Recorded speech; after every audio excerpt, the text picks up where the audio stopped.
market. Transfer market is going crazy, and we know now, and only few days are left in this transfer market, and every club will try to make sure that they get the most out of it, and they make sure that they get what they need right now. Let's start with the most highlighting situation, the thing which is going everywhere which is like discussed everywhere in the social media. Isak to Liverpool. Even with this match, Newcastle versus Liverpool, although Newcastle lost that match, but before that match, we were hearing that their hierarchy, their top management met with Newcastle at his home, and they were trying to convince him that he can come back or he should come back, and they will welcome him back, and he can be integrated into the team. And we were hearing that the discussions were on the right track, but somehow today now we are again hearing from Isak's side that he is still insisting to go to Liverpool, and his mind is made up and doesn't want to play for Newcastle anymore.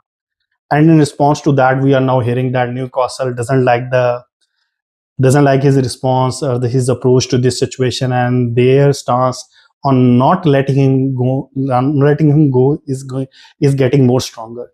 As I mentioned in prior videos as well, that clubs with top players, they will not honor, or they will not go by the gentleman agreement or whatever the handshake or the promises club made to these top players. When it comes to top players, often clubs gets greedy because of money, or sometimes if they are not able to get the player as a replacement what they wanted, they are not going to let that player easily go.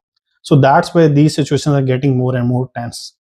So as we know that this window will be ended, and where you think will Isak will end up on the 1st of the September, either at Liverpool or at Newcastle? My opinion is still that he will end up at Newcastle, because I believe Newcastle will gonna bid again. They have already bid 110 million pound, and I believe they're gonna bid at least around 130, 114 between with add-ons, and they will try to get Isak again. Do you think that Newcastle should let Isak go or not?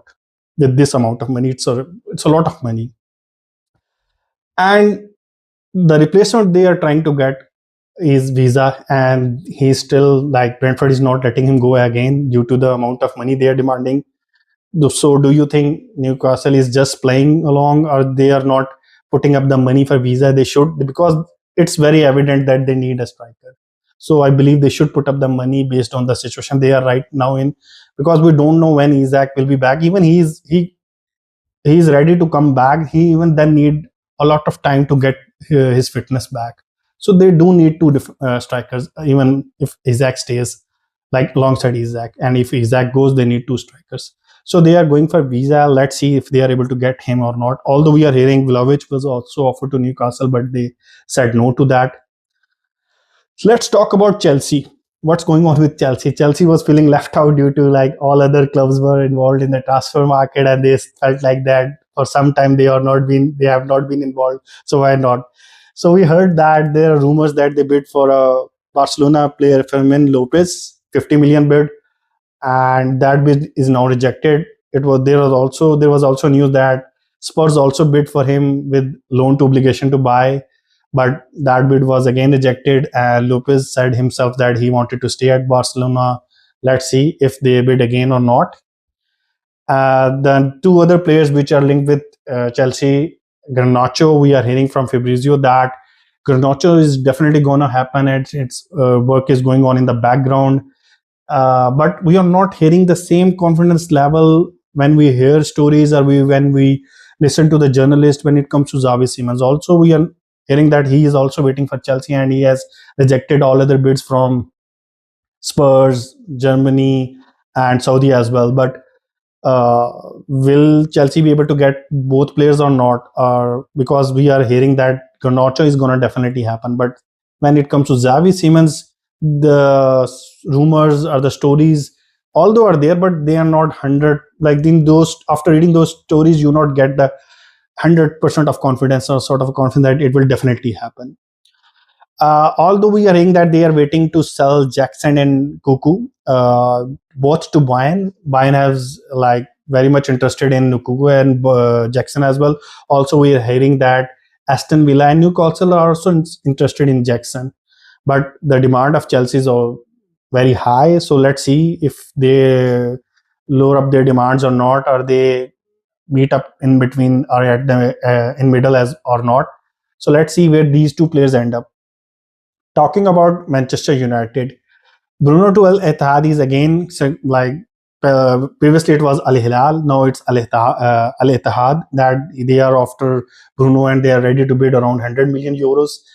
And once that penalty missed, it was in the stories or in the rumors that his mind is not on this game. His mind is on in terms of rumors or transfers that he might move. That's why he was not concentrating in that game. But he has denied that. Manchester United has denied that, and journalists are also sharing that there is not much in that story. Bruno will stay at Manchester United.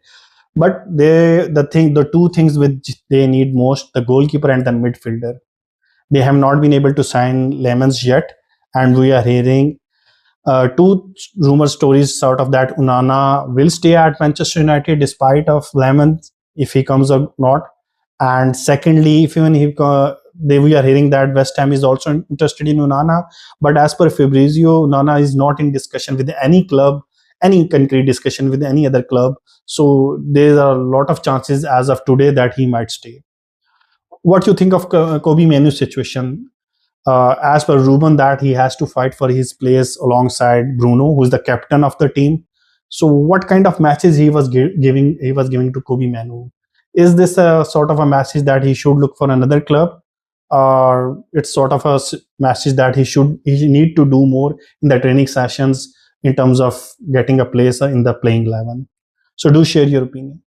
So let's talk about some other rumors which are circulating in the news right now, like Donnarumma to City. Still in, we are hearing that it's the agreement between player and Man City. It's done, but between Man City and PSG, it's still ongoing. And as I was sharing in my last video, that City is trying to get him under 40 million euros. So that is something they are right now discussions are going on about that thing, that the final price will be around 35 to 40 million euros. But it depends on if Ederson leave Manchester City. So let's see if he goes or not. Alongside that, we are hearing that some Turkish clubs are interested in Akanji. Also, we are hearing Crystal Palace has placed a bid for 15 million pound for Akanji, which shows that Mark Guéhi might leave. And we know that City and Liverpool both are interested in Mark Guéhi. So let's see where Mark Guéhi end up alongside. About Spurs, they are still interested in Savinho, but as I shared earlier in my videos as well, and same thing was shared by Fabrizio as well today, that this transfer is linked with Rodrigo.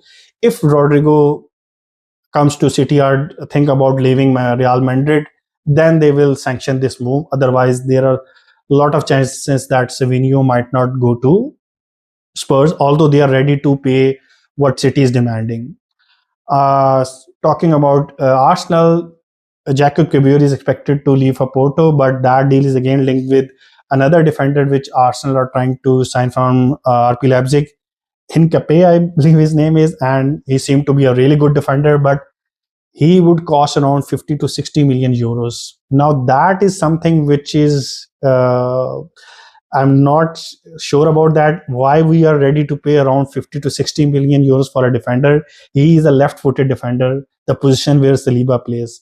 So is this a sign that Saliba might go, or is he not right now signing the extension or the new contract? What's going on that? So that, as I'm happy for signing this player, but it's also giving me a sort of a negative vibe that is this deal linked with Saliba or not? So that's all from transfer market. Do share your opinion, what you think, where any like which of the player you are right now more concerned about, either he will leave the club or not, or where he will end up. Do share the name of that player from your side. That's all from my side for the transfer market. Thank you so much for watching. Please do subscribe my channel and like this video and share with others. See you in the next video. Take care. Bye bye.